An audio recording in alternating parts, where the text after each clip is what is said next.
Hello guys, तर स्वागत आहे तुमचं आपल्या या यूट्यूब चॅनलवरती. मित्रांनो, चॅनलवर नवीन असाल तर चॅनलला सबस्क्राईब नक्की करा आणि अशाच नवनवीन अपडेट्स आपल्या चॅनलवरती पाहत राहा. चला तर मग आपण पाहूयात सुना येते घरा या मालिकेचा आजचा रिव्ह्यू. तर मित्रांनो, शेवटपर्यंत नक्की पहा. ही सिरियल खूपच इंटरेस्टिंग आहे, तुम्हाला नक्की आवडेल.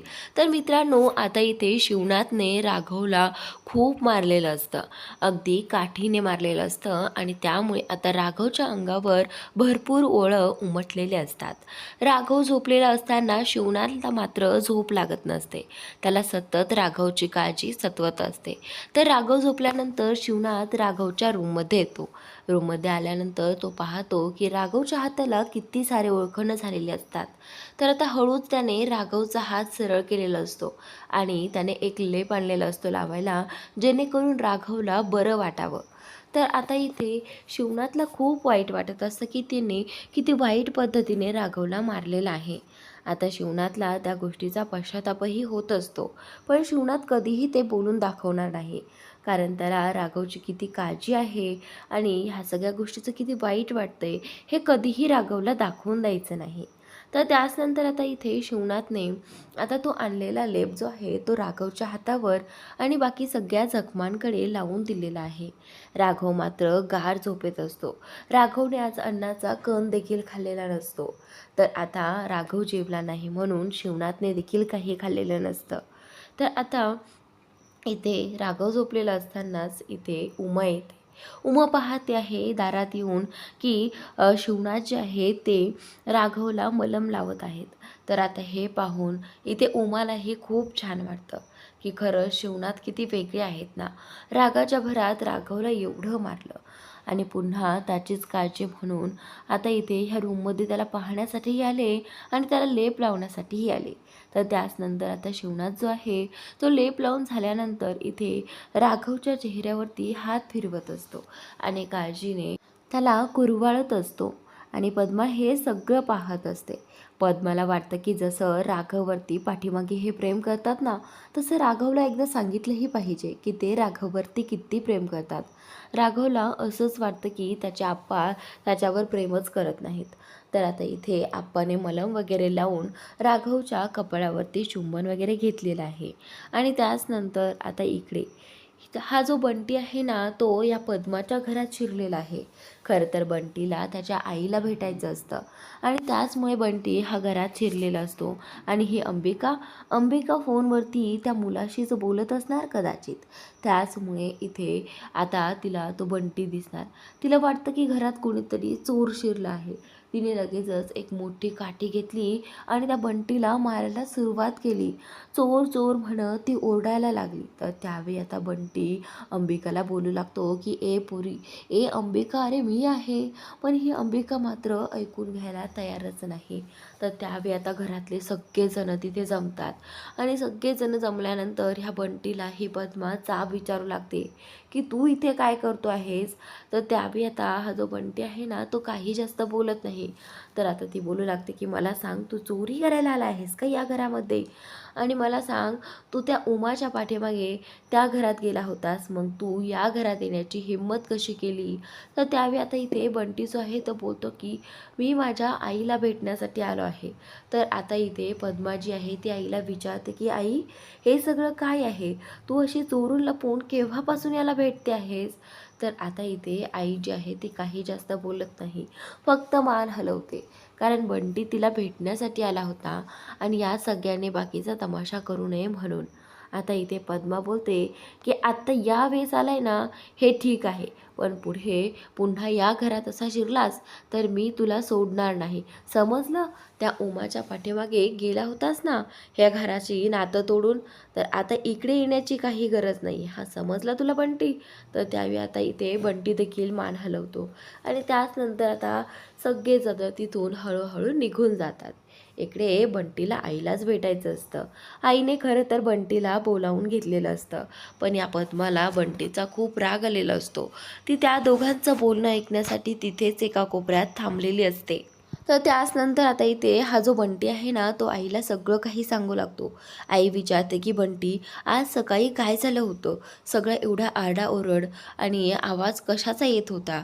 तर त्यावेळी आता बंटीने सांगितलं की श्रीधरने कामाचे पैसे काढले होते आणि आपला राघवने ती सगळी गोष्ट झाकून ठेवली, लपवून ठेवली आणि त्या गोष्टीमुळे आता इथे शिवनाथ दाजीनेच राघवला मारलं. त्यांना असं वाटलं की राघवनेच हे सगळं केलं, राघवनेच ते पैसे काढले होते, पण राघवने काहीही केलं नव्हतं. फक्त आपल्या भावाला वाचवण्यासाठी त्याने मार खाल्ला. तर आता इथे ही जी उमाची आई आहे ना, ती बोलते की म्हणजे मला जसं वाटलं होतं ना तसंच झालं. राघव आपल्या फॅमिलीसाठी काहीही करू शकतो. आज त्याने स्वतःच्या भावासाठी मार खाल्ला आहे आणि उद्या लवकरच ते हे दोन घरं राघवच एकत्र आणेल, असं आई इथे बंटीला म्हणू लागते. तर आता इथे बंटी जो आहे तो बोलतो की हो आई, लवकरच राघव हे सगळं करून दाखवेल. तर त्यानंतर आता ही पद्माने सगळं काही बोलणं ऐकलेलं असतं. पद्मा म्हणत असते की हे घर आणि ते घर एकत्र आणणं तर दूरच, पण आता त्या घरातच कशी मी फूट पाडते हे बघच, असं म्हणत आता पद्मा तिथून निघून गेलेली आहे. तर इकडे शिवणा जे आहे ते ज्यावेळी राघवला लेप लावत असतात त्यावेळी उमा तिथे आलेली असते आणि शिवणात ते पाहिलं आहे की उमा दरवाजात उभी आहे. तर आता उमा बोलते की मला सांगा, तुम्ही आत्ता राघवला एवढं मारलं आणि पुन्हा त्याला लेप लावून द्यायला आलात? तर आता इथे शिवनाथ जो आहे तो बोलतो की एका बापाचं मन असंच असतं उमा, त्याला कितीही स्वतःच्या मुलासाठी कठोर व्हावं लागलं ना तर तो कठोर होतो, पण त्याच्या काळजीसाठी, त्याच्या शिकवणीसाठी, त्याच्या संस्कारासाठी त्याला कधीही त्याच्यासमोर नरम व्हायचं नसतं, कारण कुठे त्यांचा लेक बिघडू नये असंच एका बापाला वाटत असतं. आणि उमा तसंच मला वाटतं की राघवच्या बाबतीतही तसंच आहे. जर मी त्याला अगदी सगळ्यांसारखं गृहीत धरलं, म्हणजे सगळ्यांसारखं प्रेम वगैरे दिलं ना, तर तो आणखीन बिघडेल. त्याला जरा धाकात ठेवणं खूप महत्त्वाचं आहे. तुला कळतंय का उमा? तर आता इथे उमा बोलते की कुठेतरी तुमचंही बरोबरच आहे म्हणा. तर आता इथे उमा आणि हे शिवनाथ दोघेही जण आता इकडे राघवच्या रूमच्या बाहेर येतात. त्याचनंतर आता हा बंटी जो आहे तो चोरून लपून पुन्हा शिवनाथच्या घरामध्ये आलेला असतो. तर आता इथे शिवनाथ रूमच्या बाहेर पडणार त्याच वेळी शिवनाथ उमाला म्हटला होता की तुमचा भाऊ बंटी कुठे गेला आहे, कुठे गायब झाले आहेत हे? तर त्यावेळी आता उमा बोलते की मलाही माहीत नाही, चला आपण त्याला बघूयात, असं म्हणत ते दोघेही जण बाहेर येतच असतात. तेवढ्यातच त्यांना बंटी समोर येताना दिसत असतो. तर त्यावेळी आता शिवनाथ जो आहे तो बंटीला विचारतो की असे कुठे गेला होतात तुम्ही? तर त्यावेळी आता बंटीला सुचत नाही की काय सांगावं. तर आता हा जो बंटी आहे ना तो लगेचच कुत्र्यांचा आवाज काढू लागतो आणि त्यावेळी आता शिवनाथ जो आहे तो बोलू लागतो की हे सगळं काय आहे? तुम्ही असं कुत्रं चावल्यागत कुत्र्यांचा आवाज का काढत आहात? तर आता इथे हा जो बंटी आहे ना तो बोलतो की ते काय आहे ना त्याची, बाहेर कुत्रे खूपच भुंकत होती म्हणून म्हटलं एकदा त्यांना जरा हकलवून द्यावं. तर तुम्हाला माहीतच आहे ना, तिथे वाळू वगैरे टाकली आहे, जर तिथे त्यांनी काही राडा वगैरे केला तर. तर आता शिवनाथ जे आहे ते बोलतात की ठीक आहे चालू द्यात, असं म्हणत शिवनाथ तिथून निघून जातात. आणि त्याचनंतर आता इकडे बंटीने उमाला थांबवलं आहे. उमा बंटीला विचारते की काय रे बंटी, तू खरंच कुठे गेला होतास? तर त्यावेळी आता बंटी जो आहे तो पाठीमागे लपवलेली ती पिशवी उमाताईला दाखवतो आणि बोलतो की ताई, ही पिशवी तुला आईने दिली आहे तुझ्यासाठी खास. तर आता उमाताई जी आहे ती बोलते की म्हणजे बंटी तू आईकडे गेला होतास? तर आता बंटी बोलतो की हो, आणि तिने तुझ्यासाठी हा भंडाऱ्याचा काही प्रसाद आणि भंडारा दिला आहे. तर आता ते पाहूनच उमाला प्रचंड आनंद होतो की तिच्या आईने तिच्यासाठी काहीतरी पाठवलं आहे. तर आता बंटी तिथून निघून जातो आणि त्यावेळी उमा जी आहे ती पिशवी घेऊन तिच्या डोळ्यात खरंच अक्षरशः अश्रू असतात, कारण तिच्या आईने खूप दिवसांसाठी तिच्यासाठी काहीतरी पाठवलं होतं. ती खूप भावनिक होते इथे. आणि त्यावेळी थोड्या वेळानंतर ती आता एका खिडकीसमोर येते जिथे तिची आई आणि ती एकमेकांच्या नजरेत एकमेकींना पाहत असतात. तर त्यावेळी आता इथे उमा जी आहे ती आईंच्या नजरेसमोर येते आणि आईला बोलते की ही पिशवी तू माझ्यासाठी पाठवली होती, हे सगळं ती खुणा करून बोलते. आणि तिकडून आई ही तिच्याकडे हात करते की हो, ती पिशवी मीच तुझ्यासाठी पाठवली आहे. तर थोड्यानंतर आता आई तिथून जाते आणि इकडे उमा देखील तिथून जाते आणि दोघीही जणी खूप खुश असतात. तर आता दुसऱ्या दिवशी सकाळी आता राघव उठलेला असतो कॉलेजसाठी. त्याने तयारी देखील केलेली असते आणि इकडे ही जी उमा आहे ना, ती त्याच्यासाठी चहा घेऊन आलेली असते. तर त्याचनंतर आता इथे हा जो राघव आहे ना, त्याच्या आईला बोलू लागतो की मम्मी, तू जो काही लेप लावून दिला ना रात्री मी झोपल्यानंतर, त्याने ना मला अगदी बरंच वाटलं बघ. Thank you so much. त्याने मला खूप बरं वाटलं. नाहीतर मी आज उठूही शकलो नसतो. तर आता इथे उमा जी आहे ना, ती राघवला बोलू लागते की राघव बाळा, खरं सांगू का, तो लेप ना मी लावलाच नव्हता. तर आता इथे राघव बोलतो की आई तू काय बोलते आहेस, तू लावला नव्हता म्हणजे मग तो लेप मला कोणी लावून दिला आणि मला त्याने खूप बरं वाटलं हां आई. तर त्यावेळी आता उमा बोलते की ज्याने तुला हा मार खाऊ घातला ना, त्यानेच तुला तो लेप लावून दिला आहे बघ. तर आता इथे राघव बोलतो की काय, शक्यच नाही, आप्पांनी तो लेप लावला असं तू म्हणतेस. तर आता इथे राघव बोलतो की नाही, ते शक्यच नाही, आप्पा असं नाही करणार. तर त्यावेळी आता इथे उमा बोलते की का का नाही करणार तुझ्या आप्पा तसं. हे बघ, तुझे आप्पा दाखवत जरी वरतून कडक असले ना, ते आतून खूप नरम आहे आणि तुला माहिती नाही ते तुझ्यावरती किती प्रेम करतात. तुला माहिती आहे का, आप्पाने तुला मारलं पण त्यानंतर तू जेवला नाहीस आणि त्यामुळे आपणना खूप वाईट वाटलं आणि त्यांनी देखील अन्नाचा एक कण देखील रात्री खाल्लेला नाही, तसेच उपाशी झोपलेले आहेत. हे बघ, हे असं प्रेम करतात ते तुझ्यावरती, पण ते तुला कधीच दिसत नाही. तर आता इथे राघव बोलतात की पण आई, जसं श्रीधर दादाला, दादाला आप्पा त्यांचं प्रेम दाखवतात, तसं मला का नाही रे दाखवत. तर आता इथे ही जी उमा आहे ना, ती बोलते, हे बघ राघव, त्यासाठी तुला थोडासा वेळ द्यावा लागेल आणि तसंही आता तुला कळलंच आहे ना की तुझे आप्पा तुझ्यावरती किती प्रेम करतात. तर आता राघवला अपेक्षा फक्त एवढीच असते की राघवला आप्पाने जवळ घ्यावं आणि त्याच्या डोक्यावरून हात फिरवावा. हे सगळं त्यांनी त्याच्या डोळ्यासमोर करावं, एवढीच राघवची अपेक्षा असते. तर आता इथे राघव आईला म्हणत असतो की खरंच आई, तू जे काही बोलते आहेस ते खरं आहे का, म्हणजे खरंच आप्पांनी मला लेप लावून दिला. तर आता आई बोलते की हो राघव, ते वरून जरी कितीही कडक असले तरी आतून ते खूप मऊ आहेत आणि आप्पा असेच आहेत राघव. तर आता इथे राघव बोलतो की ठीक आहे, मग आता काही विषयच नाही. तर आता उमा राघवला बोलू लागते की राघव, रात्री जे काही झालं होतं आणि ज्यासाठी तू मार खाल्ला होता ते कारणही मला समजलं आहे हां बाळा. तर त्यावेळी आता राघव बोलतो की काय आई, म्हणजे तू काय म्हणत आहेस, मला समजलं नाही. तर आता इथे ही जी उमा आहे ना, ती राघवला बोलू लागते की मला माहीत आहे राघव, ही सगळी चूक तू केलीच नव्हती, फक्त श्रीधरची चूक लपवण्यासाठी तू एवढं सगळं केलंस ना राघव. तर आता इथे राघवला कळालं आहे. राघव बोलतो की मला माहीत आहे आई, हे सगळं ना तुला पंटी मामाने सांगितलं असेल ना, त्याचं पोट एवढं मोठं जरी असेल ना, तरीही त्याच्या पोटात काहीच राहत नाही. तर आता इथे उमा जी आहे ती थोडी भावनूक झाली आहे आणि राघवला बोलत आहे की राघव, तू तुझ्या भावासाठी एवढा मार खाल्लास, खरंच मला हे पाहून ना खरंच खूप म्हणजे भारीही वाटतं की तू तुझ्या भावाची चूक लपवण्यासाठी तू त्याला एवढं झाकून ठेवलंस.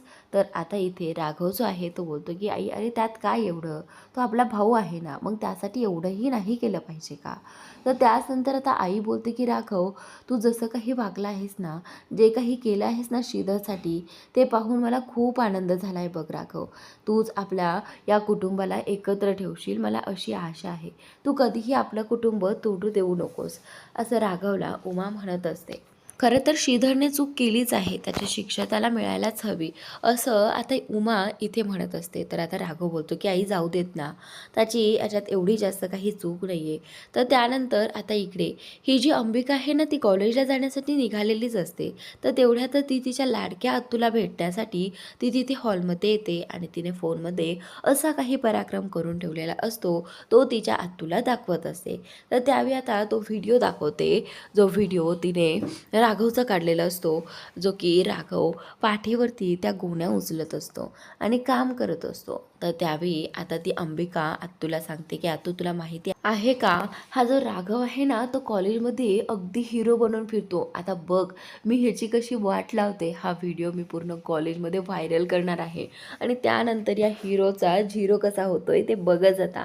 तर आता इथे हा व्हिडिओ पाहून ही जी आत्या आहे ना, ती प्रचंड खुश होते आणि अंबिकाला बोलते की वा अंबिका वा, म्हणजे तू अगदी माझ्यावरच गेली आहेस बघ. आता तू हे जे काही करते आहेस ना, त्याने मला खूप आनंद मिळणार आहे. बघ आता या राघवला किती मनस्ताप होईल आणि त्यामुळे या शिवनाची कशी जिरेल. तर आता इथे अंबिका तिच्या भावाला म्हणत असते की बघा, तुमचा बिझनेस कुठपर्यंत जाईल हे मला माहीत नाही, पण माझी अंबिका नक्कीच माझ्यासारखी होणार आहे आणि माझ्यासारखा हुकूम गाजवणार आहे. तर बघाच ती काय करते आहे. तर आता अंबिका बोलते की चल तू, मी आता कॉलेजला निघते आहे, असं म्हणत ती आता कॉलेजला जाण्यासाठी निघालेली असते. तर त्याच नंतर तेवढ्यातच इथे या पद्माचा दुसरा भाऊ येतो आणि त्यानंतर तो आल्यानंतर इथे पद्मा बोलू लागते की काम कुठपर्यंत आलं आहे, मी जे सांगितले ते झाले का. तर आता इथे तो जो तिचा भाऊ आहे ना, तो बोलतो की हो, ते काम होतच आले, थोडंसंच राहिलं आहे. तर त्याच नंतर आता इकडे शिवनाथ जो आहे तो आता झोपाळ्यावरती बसलेला असतो आणि पेपर वाचत असतो. तेवढ्यात उमा आणि राघव दोघेही जण तिथे येतात. राघवला माहिती आहे की रात्रीपासून आप्पांनी एक अन्नाचा कणही खाल्लेला नाही आहे, त्यामुळे आप्पांना हा चहा देणं खूप गरजेचं आहे. तर त्यावेळी आप्पा पेपर वाचत असतात आणि त्यावेळी उमा बोलते की आता आता तरी राग सोडा आणि काहीतरी खाऊन घ्या.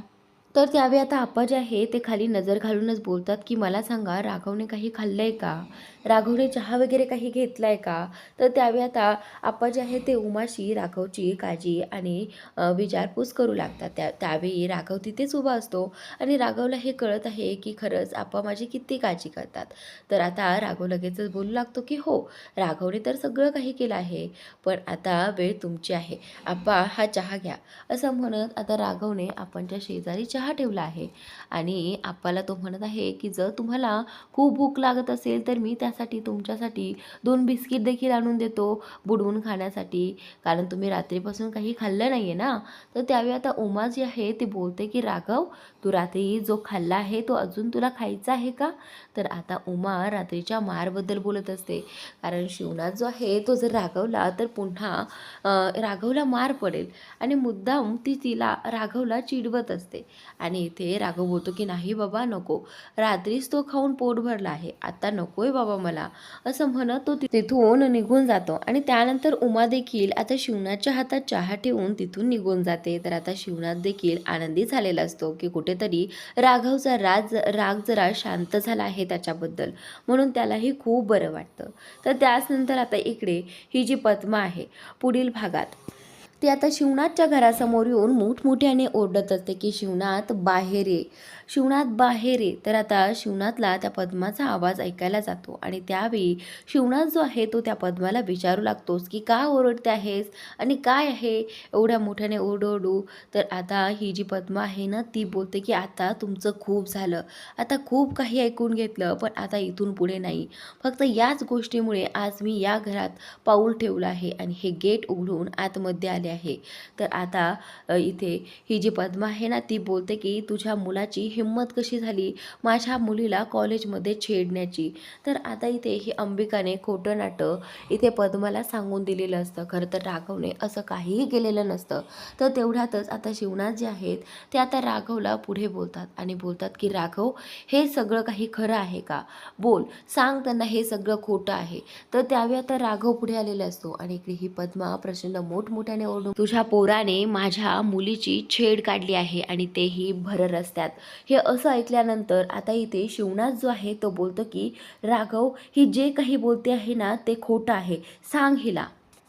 तर राघव, ही काय बोलते ऐकलं आहेस ना तू, ही बोलते आहे की तू तिच्या मुलीची छेड काढली आहेस, तू बिंदास बोल, सांग सांग तिला की तू हे नाही केलं आहेस. तर आता उमा आणि शिवनाथ दोघेही जण राघवकडे पाहत असतात आणि राघव त्यावेळी आता त्या अंबिकाच्या चेहऱ्याकडे पाहत असतो. खरं तर या अंबिकाने खोटं बोललेलं आहे हे राघवला देखील कळालं आहे, पण आता इथे राघव नक्की काय सांगणार. वातावरण खूप टाईट झालं होतं, सगळे तापलेले होते. आता इथे या पद्माला खरंच वाटत होतं की खरंच याने आमच्या अंबिकाला छेडलं आहे, म्हणूनच आता इथे ती पूर्णपणे तापलेली असते आणि तिचे भाव देखील पूर्ण गरम झालेले असतात. पण आता शिवनाथला माहिती असतं की त्यांचा मुलगा असं काहीच करणार नाही.